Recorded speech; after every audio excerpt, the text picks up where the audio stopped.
일단은 25bp이나 이거는 이제 시장 예상대로 됐고 이제 그 다음이잖아요. 네. 그래서 오늘 뭐 점도표나 이런 것도 다 나오긴 했는데 뭐 내년에 한 번, 뭐 내후년에 한 번 뭐 이런 식의 해석도 있고 내년에는 뭐 그냥 안 내릴 것 같다 이런 얘기도 있고 등등등 한데 내년만 놓고 일단 본다면은 최 대표님은 어떻게 좀 해석이 되셨어요? 예, 사실 이번 이 FOMC 앞두고 시장에서 대체로 예상했던 거는 이게 매파적 금리 인하랄까요? 이번에 12월 달에 인하는 하는데 아, 얘기를 굉장히 매파적으로 할 거다. 아 그거를 더 중요하게 보셨군요. 예, 얘기를 이제 많이들 했었습니다. 그런데 제가 사실 오늘 새벽에 일어나서 쭉 이제 기자회견까지 봤는데 성명서 자체로 보면은 시장의 예상하고 크게 다르지 않았어요. 그러니까 아주 중립적인. 다만 이제 좀 다른 거는 단기 국채 매입을 다시 네. 재개를 하겠다. 이제 그 그렇더라고요. 부분이 있었고 나머지 부분에서는 지금 이제 지켜보겠다. 한 번 우리 내렸고 그러니 지금부터는 이 경제 지표들이 좀 들어오는 걸 보고 좀 기다리겠다라는 얘기를 했으니까 사실 1월 뭐 또 그 이후에 금리 인하에 대해서도 약간은 좀 부정적인 듯한 느낌이었거든요. 그런데 기자회견을 하면서 이게 너무 많이 바뀌는 거예요, 얘기들이. 그래서 그러니까 성명서 내용하고 네, 뭐 성명서 내용을 해설하는 거이기는 하지만 그런 내용들이 나오게 된 배경을 쭉쭉 설명을 하면서 사실 성명서에서 보면 성장률도 내년도 높여잡았거든요. 네, 물론 네, 네, 네. 그 셧다운 때문에 올해 나쁘고 내년 높아진 효과다 이렇게 얘기를 한 거지만 그리고 물가는 좀 낮아졌지만 여전히 내년까지도 좀 목표치에 네, 네, 네. 거의 근접한 이런 정도 수준으로 본 건데 아니 그 기자회견을 하면서는 파월 의장이 얘기한 이제 여러 가지를 우리가 얘기할 수 있는데 이제 첫 번째는 네. 금리가 지금 중립금리에 이제 좀 폭넓게 보는 중립금리 범위대로 들어왔다 그런 거예요.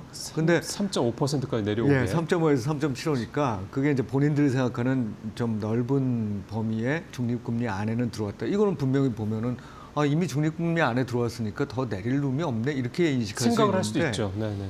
아, 이게 중립금리 위쪽에 이제 놓여 있다는 얘기인 거죠. 그러니까 경제 상황에 따라서는 여전히 그 범위를 얼마로 잡을지는 모르지만 내려갈 수 있는 여지가 있다는 거를 어찌 보면 간접적으로 얘기했다고 볼 수 있고 그다음 또 좀 놀라웠던 얘기는 고용과 관련된 판단이었습니다. 원래 생각했던 것보다 고용이 좀 빠르게 나빠지고 있는 것 같다라는 뉘앙스였어요. 그러니까 올해 4월부터 고용 지표들이 쭉 발표되고 물론 이제 최근 그 지표들은 아마 그 셧다운 때문에 좀 더 있다가 그렇죠, 발표가 될 그렇죠. 텐데 네. 이게 평균적으로 보면 한 4만 건 정도 그 플러스 매월 예, 그 예. 정도로 된 걸로 지금 우리는 알고 지표도 그렇게 나와 있는데 본인이 생각하기에는 이게 2만 건 정도씩 매월 줄어든 것 같다는 거예요. 그래서 지금 이 측정되고 있는 고용 지표가 약간 과대 계상돼 있는 것 그러는 같다. 거네요? 임금을 지불하는 고용 지표가. 그래서 근데 사실은 올해도 그런 일이 한 2번 있었잖아요. 네, 과거께 수치가 갑자기 확 떨어지는. 맞습니다. 그래서 그 사실 생각해 보면은 매월 지금 거의 6개월을 매월 2만 건씩 고용이 감소하고 있다는 건 감소하고 있다. 사실 이건 경제가 좋은 상태는 아니죠. 아닌 거거든요. 아니죠. 그러니까 당연히 물가에 대한 전망도 어떻게 나왔냐면 고용 측면에서 물가 상승 압력이 없다는 거예요. 물가가 그렇죠. 지금 현재 높고 위험해 보이는 상황이긴 하지만 고용 측면에서의 물가 상승 압력은 없다는 얘기고 그 노동 비용이라고 있잖아요. 네. 그 고용 비용이라는 게 계속 지금 그러니까 이 증가율이 떨어지고 있는 겁니다. 그래서 생산성이 높다는 걸 우리가 지금 감안하면 지금 미국의 생산성은 2%가 넘거든요. 예, 그러면 예, 예. 이게 이 물가 상승률하고 이렇게 목표 물가 상승률하고만 합쳐도 4%는 고용 비용이 늘어나는 게 정상인데 그게 사실 4%도 안 되게 지금 증가하고 있는 거예요. 그러니까 이 노동시장 쪽에서는 물가 상승 압력이 없다는 얘기를 한 거고. 그러니까 그건 금리를 더 내릴 여지가 있다라고 맞습니다. 보는 거고. 예, 그리고 관세와 관련된 부분에 대해서도 사람들이 지금 다 뭐 얘기하는 게 관세가 물가에 영향을 미치는데 그렇죠. 네. 이게 이제 나중에 문제가 되지 않겠느냐는 건데 적어도 지금 시점에서는 일회성 물가 상승 압력이라는 걸 좀 분명하게 얘기를 했어요. 그리고 이 부분은 다른 어떤 관세에 추가적인 전쟁이 없을 경우에 내년도 1분기 정도쯤에는 이게 피크아웃 할 거다. 그러니까 좀 높게 나올 수도 있지만 그거는 그때가 피크이기 때문에 사실은 그 이후에 대해서 물가는 걱정할 필요가 별로 없으세요. 이런 식의 얘기를 그렇게도 해석을 할 수가 있겠군요. 한 거거든요. 그러니까 그리고 기대 인플레이션 쪽에서도 뭔가 우려될 만한 상황이 관찰되지 않고 있다고 한 거예요. 그래서 제가 지금까지 이 파월 의장이 쭉 보여왔던 행태를 보면 지금 이제 거의 막판이니까 자기 소신대로 말씀을 하실 거잖아요. 그렇죠. 뭐 이제 걸릴 거 별로 없죠. 예, 그러니까 이 소신에 의해서 나온 발언이라고 저는 생각을 하는데. 그럼 본심이란 얘기인데? 맞습니다. 오히려 그 이전에 물가에 대한 걱정을 많이 하는 사람들을 의식해서 균형적인 입장을 보였던 거지. 파월 의장 자체는 경제가 지금 흘러가고 있는 어떤 지표상의 모습들 그리고 자기가 생각하고 있는 판단하는 모습들이 더 금리를 내려도 되는 쪽으로 지금 생각하고 있는 것 같다. 그래서 오늘 시장 반응도 보면은 처음에 성명서 나오고 이랬을 때까지만 해도 왔다 갔다 했어요. 그냥 시장이. 이게 매파적인 금리 인하인가 보다 이렇게 생각을 했는데 파월 의장이 얘기를 하기 시작하면서부터 이제 쭉 더 금리도 내려가고 물론 이제 금리가 나중에 장기 금리 조금 이렇게 내려가는 폭이 줄었지만 단기 금리는 푹 떨어지고 게다가 이 증시는 좀 반등하는 그렇죠. 이런 흐름이 나타났다고 보여집니다. 네. 그러니까 제일 어떻게 보면 이제 가장 중요한 반응은 시장에서 어떻게 반응하느냐 이거잖아요. 근데 지금 마지막에 대표님 말씀하신 대로 금리는 내려갔고 달러 인덱스도 떨어졌고 네. 그리고 주가는 올라갔고 이제 이렇게 이제 보는 어떤 그런 내용이다. 그리고 파월 의장의 발언이 내가 생각했던 것보다 훨씬 더 비둘기적이었다. 네. 시장에서 예상했던 저는 것보다. 그렇게 생각합니다. 그렇게 최 대표님 네네. 해석을 좀 하신 거고. 처음에 중립금리 부분을 좀 말씀을 하셨기 때문에 네네. 이 중립금리라는 게 딱 정해져 있는 거는 아니죠. 그렇습니다. 뭐 3.0%그 정도가 아니냐 뭐 그런 얘기는 저도 좀 들었는데 네. 이번에 지금 내려서 하단이 3.5%니까 그러면은 시장에서는 예를 들어서 한 2번 정도 25bp씩 네네. 내릴 수 있는 게 아니냐 이런 기대감이 있었는데 네. 오늘 점도표상으로는 뭐 또 그렇게 해석하기에는 또 쉽지 않았던 것 같고 네. 그러면 이제 결국 중요한 게 지금 파월 의장의 어떤 오늘 발언에 대한 대표님 해석이 그렇다고 그러면 한 번 이상도 생각해 볼 수 있지 않겠냐 이런 생각도 좀 내년 되는, 말씀이시죠? 내년 얘기입니다. 예, 내년은 제가 보기엔 한 번 이상 하게 될 것 같아요. 그러니까 지금 중립적인 금리 수준을 누가 딱 집어서 얘기할 수 있겠어요. 그런데 지금 점도표상에 보면은 장기적으로 형성돼 있는 금리 수준, 기준금리 수준을 우리가 중립금리를 이 FOMC 위원들은 또 연준에 있는 인사들은 이렇게 생각하고 있구나라고 보는 거고 그게 대략 3% 정도에 맞춰져 있어요. 그러니까 그래서 그 얘기가 나오는 2027년, 거구나. 28년 이렇게 보면 그런데 중립금리를 결정하는 요인은 정말 많고 중립금리라는 게 결국 뭐냐면 그냥 그 말로 뉴트럴이 아니라 이 금리 정도쯤을 유지하고 있으면 물가 상승이 통제되면서 성장이 지속 가능하게 간다는 거예요. 잠재 성장으로. 그러니까 결국은 물가를 자극하지 않는 그렇죠. 금리 수준이라고 우리가 볼 수 있는 거거든요.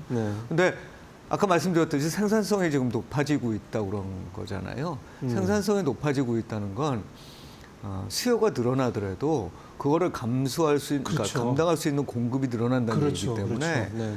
생산성이 늘어날수록 물가에 대한 상승 압력은 줄어들게 돼 있습니다. 그렇죠. 그러니까 파월 의장이 어제 조금 전이군요. 조금 전 기자회견에서도 그런 얘기를 했는데 자기도 이렇게 장기간에 걸쳐서 미국의 생산성이 높은 수준을 유지할 수 있을지 몰랐다.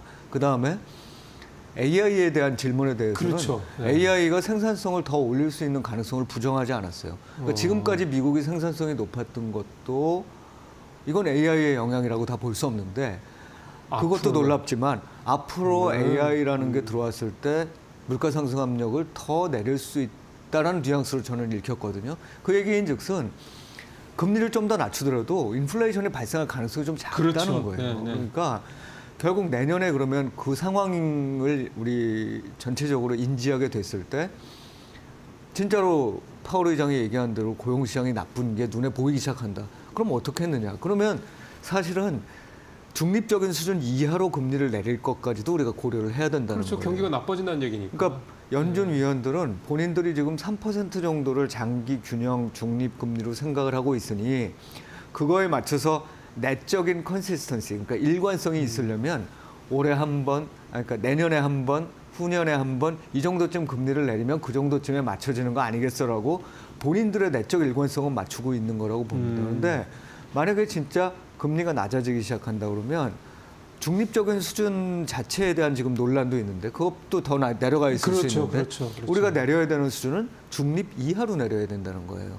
왜냐하면 그때는 노동부 시장을 부양해야 되는 그렇죠. 상황이 되고 네. 노동부 시장을 부양하는 정책을 써도 인플레이션 압력이 별로 생기지 않을 거란 얘기니까. 그러니까 결과적으로는 내년에 금리 인하폭을 지금 시장에서 예상하는 게 이제 정확하게는 약간 좀 왔다 갔다 합니다. 그러니까 한 번에서 한 세 번 사이에서 맞습니다. 막 계속 왔다 갔다 해요. 그런데 제가 보기에는 그 적어도 연준의 위원들이 생각하는 것보다는 지금 파월 의장의 예상이 맞는다면 노동시장 환경이 그렇게 가고 있는 게 맞는다면 제가 보기엔 세 번 정도쯤 내리는 게 훨씬 더 합리적인 어떤 선택으로 보여진다는 거죠. 그래서 지금 금리 인하를 너무 뭐 보수적으로 할 거고 안 할 거고 뭐 오늘도 뭐 보면은 그 점도표상에서 이번 금리 인하 안 해도 됐어라고 보는 사람이 연준 내에 여럿 있거든요. 글쎄 있죠. 근데 그럼에도 불구하고 금리를 내리는 방향으로 많이 움직이게 되지 않을까 이렇게 생각을 합니다. 게다가 내년에 그러니까 바뀌죠. 예, 연준 의장도 바뀌시잖아요. 네. 그래서 이제 그 질문을 저도 좀 준비를 했던 네. 건데 케빈 해시스는 이제 자기가 된 것처럼 얘기를 하는데 모르죠. 뚜껑을 열어봐야 되죠. 뭐 트럼프 대통령이 언제 또 조변석계처럼 마음이 바뀔지 모르는 거니까. 근데 결국은 누가 되든 지금 대표님이 파월 의장의 오늘 발언에서 해석을 하셨던 그런 부분에 대해서 더하면 더했지. 그러니까 더 비둘기적이었지. 덜 비둘기적이지. 그러니까 매파 쪽으로 가기는 그러니까 뭐 어려울 사람이 될 거라는 거잖아요. 네. 그럼 이제 그런 부분을 종합적으로 좀 생각을 해본다면 만약에 트럼프 측근이고 그다음에 트럼프가 원하는 바를 누구보다 잘 알고 있고 그거를 통화 정책에 반영할 수 있는 사람이 된다라고 전제했을 때는 대표님 생각하시는 그 맥스 한 세 번 정도 이거 이상의 어떤 그런 금리 인하나 이런 부분들도 혹시 가능할 수 있을까라는 부분 시장에서는 또 뭐 그런 것들에 대한 기대감도 혹시 나오지 않을까 싶어서요.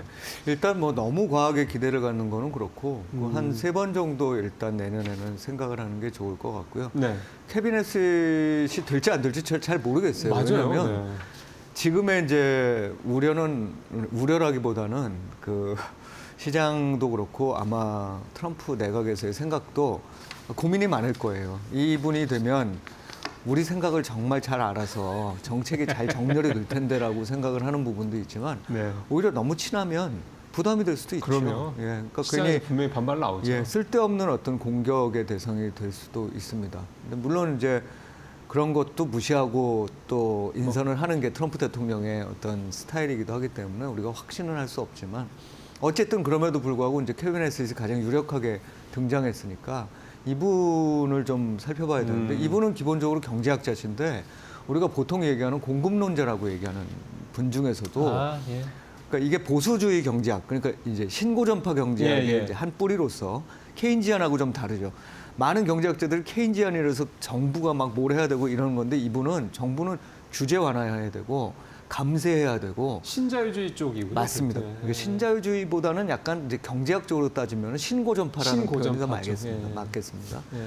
이제 그런 부분들을 강조해서 그렇게 해야 기업 활동이 좋아지고 고용도 늘어나고 생산성도 높아지면서 물가도 안정되고 이런 기본적인 틀을 가지고 계신 분이에요. 네. 그러니까 다른 정책들도 거기에 맞춰서 지금 추진하는 거죠. 그래서 이분이 이제 이 FOMC 의장이 되면, 그러니까 연준 이제 의장이 되면 당연히 그런 방식으로 그렇겠죠. 정책을 수행할 거고 네. 우리는 정책적으로 이런 부분으로 이제 성장 친화, 감세, 규제 완화 이런 것들 하니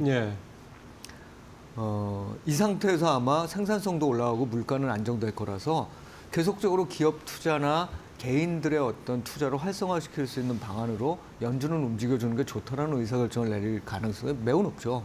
그래서 제가 보기에는 이 세 번 정도의 인하와 관련해서는 별로 거부감이 없을 거다. 그리고 이번에도 사실은 이 FOMC 전에